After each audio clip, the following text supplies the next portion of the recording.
일단 하반기에는 인프라 쪽을 좀 봐야 된다라는 점을 좀 말씀을 드렸었잖아요. 하반기 포트폴리오를 위해 꼭 필요한 섹터죠. 피팅을 말씀을 좀 드리겠습니다. 사실 이 피팅이라는 부분들이 좀 생소할 수도 좀 있을 거예요.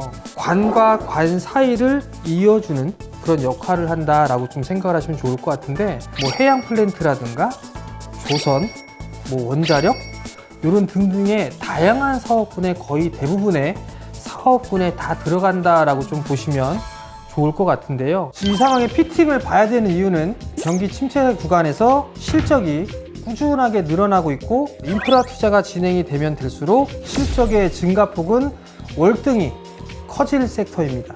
피팅에 대체 얼마나 큰 돈이 몰리길래 고수님이 인프라 중에서도 이 피팅을 강조하시는지. 우선 조선 쪽에 있어서도 수주가 상당히 많이 진행이 되고 있고, 조선 쪽에서만 60조가 넘는 그런 수주가 되어 있잖아요. 조선 쪽의 시장이 60조. 그렇죠. 네. 거기에다가 우크라이나 재건이라든가 뭐 튀르키예 재건, 그다음에 네옴시티 등등 인프라 투자에 대한 부분들이 상당히 많아요. 우크라이나 재건 같은 경우 뭐 600조 이상 들어간다는 얘기가 있고, 네옴시티 같은 경우도 뭐 700조, 800조 얘기가 나오고 있거든요. 60조도 어마어마한데 몇백 조가 합쳐지면 대체 그 세 가지 시장이 합쳐지면은 상당히 크겠죠. 근데 이제 이게 오로지 피팅 쪽만 들어가는 건 아니잖아요. 얼마 정도를 좀 가져올 수 있는가, 이 부분들을 고민해 봤을 때 가장 빨리 움직일 수 있는 부분들이 피팅 쪽이 아닐까. 하반기에서는 피팅을 좀 잘 봐야 된다라고 하셨는데, 역대 고수 멤버즈들은 어떻게 생각했을지 함께 볼까요?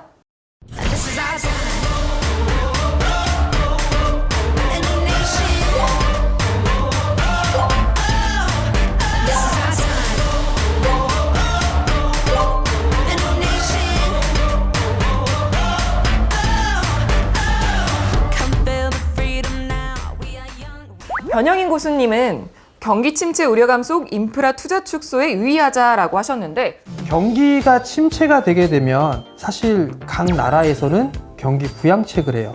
그렇게 된다면 가장 우선시로 하는 게, 눈에 빨리 띄울 수 있는 게 SOC 투자예요. 그런 부분들을 감안하게 된다면 지금부터 일감이 생기고 있고 재건에 대한 부분들까지도 더해지게 된다면 좀 더 시너지 효과를 낼 수가 있겠죠. 그리고 재건은 덤이잖아요. 먼저 봤던 건 조선의 수주량이 어마무시하잖아요. 그게 밑바탕에 깔려 있는 거죠. 조선 쪽은 생각을 못 하신 겁니다. 피팅에서 눈여겨볼 만한 게 있을까요? 중요한 건 이 피팅이라는 산업 자체는 좀 진입장벽이 좀 높아요. 규격이라든가 사이즈라든가 이런 부분들이 다 다르고, 산업에 대한 부분들에서도 다 달라요.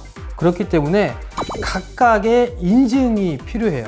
예를 들어서 원자력 쪽에 쓰이려면 그 원자력 쪽에 있어서 인증을 받아야지만 쓸 수 있고, 또 조선 쪽으로 보게 되면 조선 쪽에 인증을 받아야지만 쓸 수가 있어요. 그게 이제 까다롭고 당연히 진입장벽이 좀 높아질 수밖에 없고, 소수의 기업들이 과점 형태로 지금 돌아가고 있는 상황이다라고 좀 보시면 좋을 것 같은데, 지금 모든 피팅을 하는 모든 기업이 다 좋은 거네요. 그렇죠. 다 좋은데 탑3를 통해서 말씀을 좀 드리도록 하겠습니다. 꽉 잡아라, 슈퍼사이클이 온다. 정재훈 고수의 바닥권 피팅주 탑3. 3위부터 볼게요. 디케이락. 근데 이 디케이락을 3위로 꼽은 이유는 사실 뭐 조선이라든가 해양 플랜트, 원자력, 화력, 뭐 수력, 반도체 다양하게 쓰이고 있는데, 여기에다 특징적인 건 수소 쪽에서도 지금 실적을 내고 있는 그런 기업이에요. 특히나 이 디케이락이 수소차, 현대의 수소차죠. 넥소에 공급한 이력이 있어요. 플러스로 또 첨언을 해드리자면, 올해 초에 수소버스를 늘리겠다라는 기사가 나왔어요, 정부에서. 그럼 당연히 디케이락의 피팅을 사용을 할 수밖에 없어요. 그러면 또 한 분야의 매출이 좀 발생을 하는 거잖아요. 또 하나 중요하게 볼 수 있는 건, 중동은 원유를 수출해서 수익원을 많이 찾잖아요. 근데 장기적으로 이 사우디는 수소를 수출국으로 목표를 삼았어요. 그럼 수소를 상당히 좀 발전을 시킬 계획을 가지고 있거든요. 그러면 당연히 수소 쪽에 있어서의 공급 이력이 있는 DK락 같은 경우는 충분히 수혜를 받을 수가 있어요. 작년 같은 경우보다 올해 60% 이상의 실적 성장을 할 것으로 전망을 하고 있어요. 국내뿐만 아니라 유럽 쪽에서도 수출을 많이 늘리고 있는 그런 상황들이거든요. 밸류로 따져보게 되면 DK락 같은 경우는 PER 기준 한 7배 정도 수준밖에는 되지 않아요. PBR도 아마 1배가 안 되는 걸로 알고 있어요. 상당히 좀 싼 구간이다라고 좀 보시면 좋을 것 같고요. 기술적인 흐름으로 좀 보게 되면 박스권 여기서 좀 진행이 되고 있어요. 그러면 그 자리대 넘어서는 모습들이 나오게 되면 본격적으로 좀 한 차례 시세의 흐름들은 나올 수 있지 않을까라고 좀 보여지거든요. 결국은 지금 구간이 좀 매집 구간? 그렇게 좀 생각을 하면 좋을 것 같아요. 그렇기 때문에 조정을 좀 받았을 때 관심 있게 좀 보는 전략은 좋지 않을까 그렇게 좀 생각하고 있습니다. 바닥권 피팅주 탑3 2위 볼게요. 성광밴드.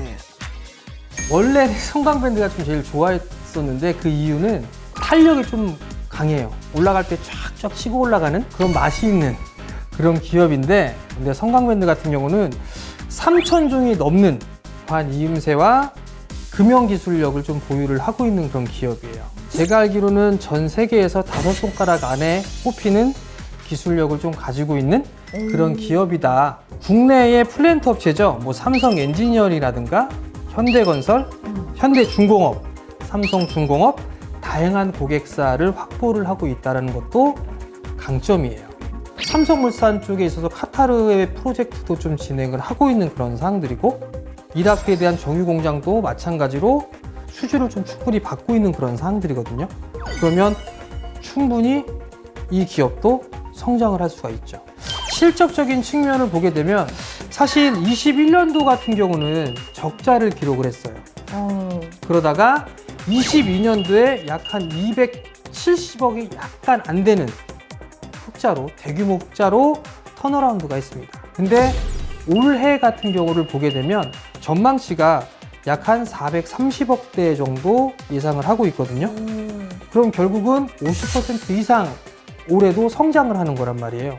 근데 주가나 밸류는 그렇게 썩 높이 쳐주진 않아요. 기술적인 흐름들을 좀 보면 한 차례 좀 상승을 했다가 가격 조정은 어느 정도 다 마무리가 된 것 같아요. 하반기 실적도 상당히 좀 좋을 것으로 예상을 하고 있거든요. 그렇기 때문에 이 기업은 마찬가지로 관심 있게 좀 볼 만한 그런 기업이 아닌가 싶습니다.